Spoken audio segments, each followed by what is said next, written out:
Good morning, everyone, and welcome to another episode of the Doug Serravo Show. Today's episode is going to be a little bit different. Now, normally on Faith, Life, and Death, I do a 5-minute summary of Jesus in Red,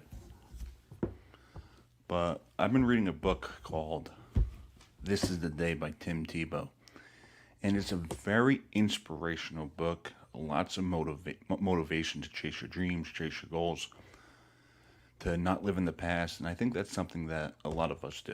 You know, we seem to forget what has happened. We don't forget what has happened like 10 years ago, 15 years ago, 20 years ago. You know, this is a world where a lot of people hold grudges, a lot of people hold hate in their hearts, they don't forgive. And we seem to forget our purpose on this earth. You know, we seem to forget that the whole point of living life on earth is to get to heaven. You know, many of us, we seem to believe in that mantra, the word that it's called, God, I know what you want, but I don't care. I'm going to live life my way. And we seem to lose focus on that.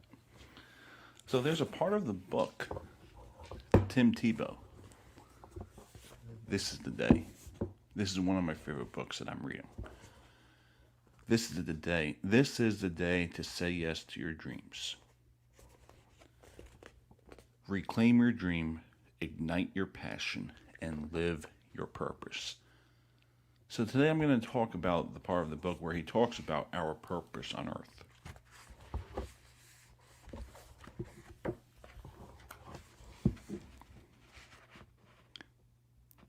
And this is on page 48. God created you with an awesome plan in mind. You were made for a purpose to do amazing things. I know so many people who can't wait to get the day over with so they can binge on whatever TV show is trending or numb their existence with other things. At the same time, most of these same people complain about how unfulfilled, bored, or tired they are. Look, I know what it's like to want to get lost in an awesome movie or TV show. There's something to be said about enjoying artful entertainment. It can be powerful and can even inspire us. But often, this medium is used to escape reality. Whether intentional or not, it can be a means to neglect the truth of our lives. When we numb out on anything, we cannot see the joy, hope, and light that exist, even when life is hard. Nor can we imagine the incredible things God can do through us. Some of our ability to thrive come from our own perspective, how we view God, ourselves, and the world. Our view of God, for instance, changes how we view ourselves. Think about how you view God for a moment. Do you believe your faith in God exists just to make you feel good? Do you think the miracle stories in the Bible, like the parting of the Red Sea, the resurrection of Lazarus, or the feeding of the 5,000, or simply stories frozen in time? Or do you believe the same God who performed miracles thousands of years ago is the same yesterday, today, and forever? Do you believe that he can change your life? Do you believe that through you, he can impact others in transformative ways? Do you believe God can change a life from darkness to light because you decide to step out in faith and give someone a message of hope? Without having this mindset, of course it's easy to numb out and watch Netflix for hours. Without a powerful view of God and knowing what's possible through him, our capacity to thrive is completely diminished. When we begin to see God in a life-changing, miracle-making, and revolutionary way, we can have the courage to take a step of faith. We can do things outside our comfort zone. We can change our familiar routine and old patterns and do things differently, better. Here's the challenge. What if we invested in things that had value, like our relationship with God or our relationship with others? What if instead of complaining about what's not working in our lives, we try to find a solution? What if we committed to improving our spiritual and physical health instead of feeling unfulfilled, sick, and tired all the time? I find that the majority of people I come in contact with are problem finders. It's easy to point our problems, they're everywhere. But like I tell everyone who works with me and is part of our foundation, don't just tell me what's wrong with this or that. Offer a solution. Don't be a problem finder. Be a problem solver. So I like this part of the book for many reasons. Because when you think about life, many of us, we complain. This is going on in the world. That is going on in the world. This happened 10 years ago. This happened 15 years ago. This happened 20 years ago. But we don't do anything about it. We don't do anything about it. All we do is complain. We complain about what happened 10 years ago. We complain about what happened 20 years ago. But if you want peace in your heart from what happened 20 years ago, we can learn to forgive instead of holding a grudge. Now, I know I talk about this in prior episodes of Faith, Life, and Death. But if we learn to forgive instead of holding a grudge, there will be peace in the world moving forward. And people seem to not realize that. We all do the complaining, but we don't look to change anything. We all do the complaining, but we don't look to change anything. And how many of us are willing to do that change? And there's a lot of reason why I consider running for public office. Because I feel like I could bring that change. I could stand up for truth. I could stand up for honesty. I'll call people out when they need to. If someone's being selfish, I'll tell them that. If there's people that are being ignorant, hateful, I'll tell them. You can't do that. We want change in the world. We all cry for difference. We all cry for change. We cry how we don't want hate in the world, but are we willing to change that? How many of us are truly willing to do that? How many of us are truly willing to do that? I don't see anyone willing to do that. Now, I'm sure there's a lot that we don't know of, because when we watch the news or we read the newspaper, we hear about, this person got shot, this person got hurt, this robbery happened. We don't really see the goodness in the world. It's out there for sure, but the bad seem to outweigh the good.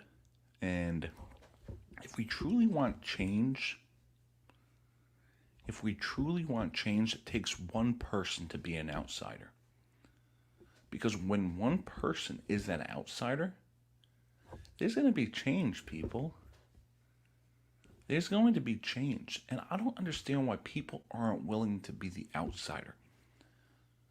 I don't understand why people aren't willing to not be afraid. We're afraid of what people will think of us if we don't stay with the status quo. We don't do what's politically correct. Many of us live in that fear of feelings, fear of emotion, because if we say the truth, if we do something that we think is right, if we stick to our beliefs, our values, we get backlash. And I think many of us, we're afraid of that backlash. And we simply can't be afraid of backlash. Because if we want to see change, we want to see hope in the world, what do you expect? We have to be that outsider. And I'm going to go through Jesus in Red. And we're going to go to today. And today is June 18th.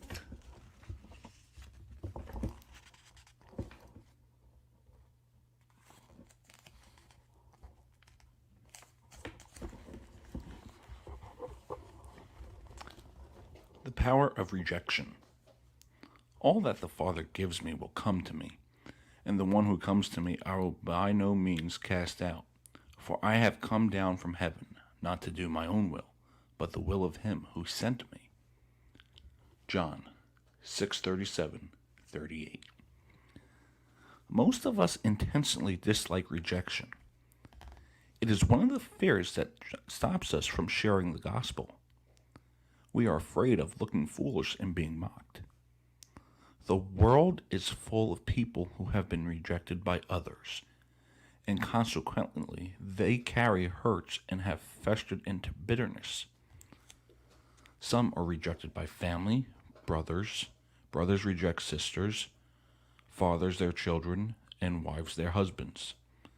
Employers fire employees, coaches are tossed from losing teams, and girlfriends reject boyfriends. That's life, and it hurts. But here, Jesus promises that he will never reject those who come to him. He is able to save all who come to God through Jesus.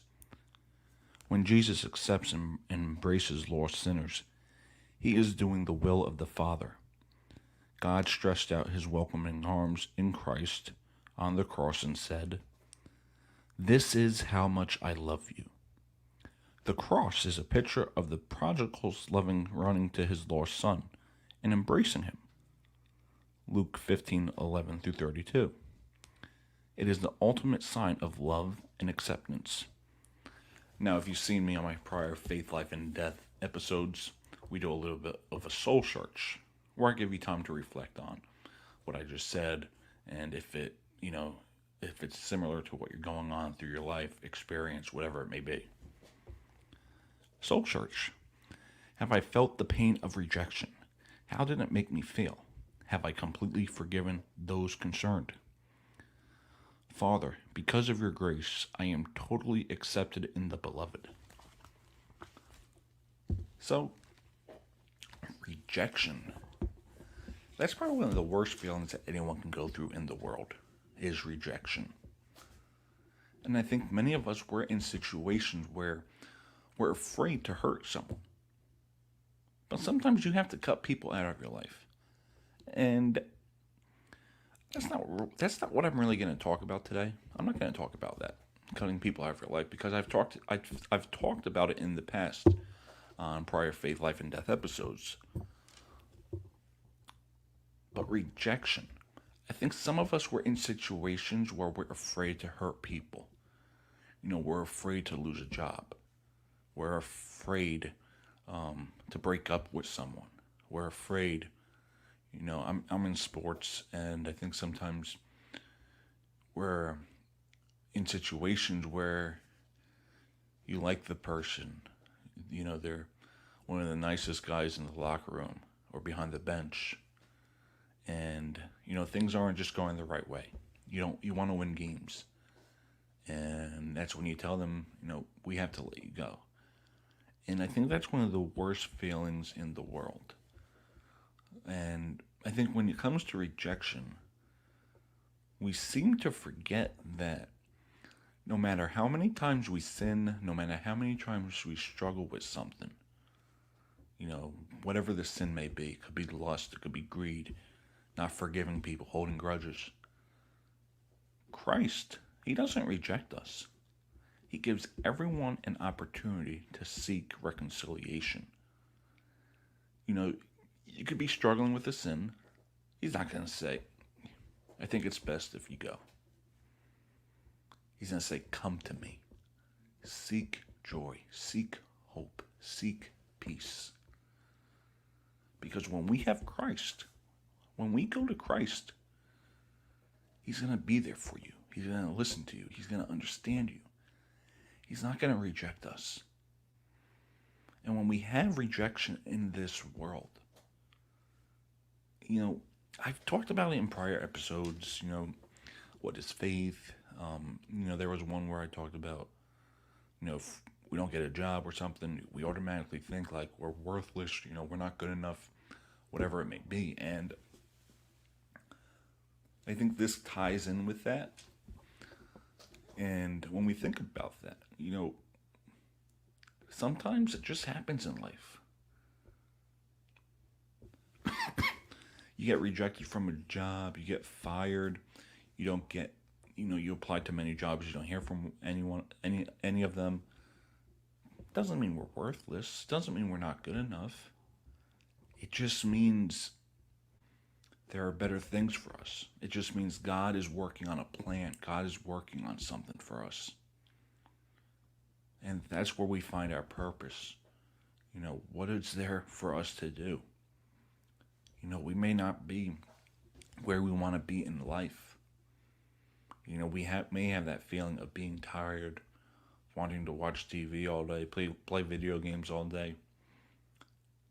But there is something out there for us. God has a purpose for us. And when God has a purpose for us, it gives us the hope, and it makes us see that light in this darkness world.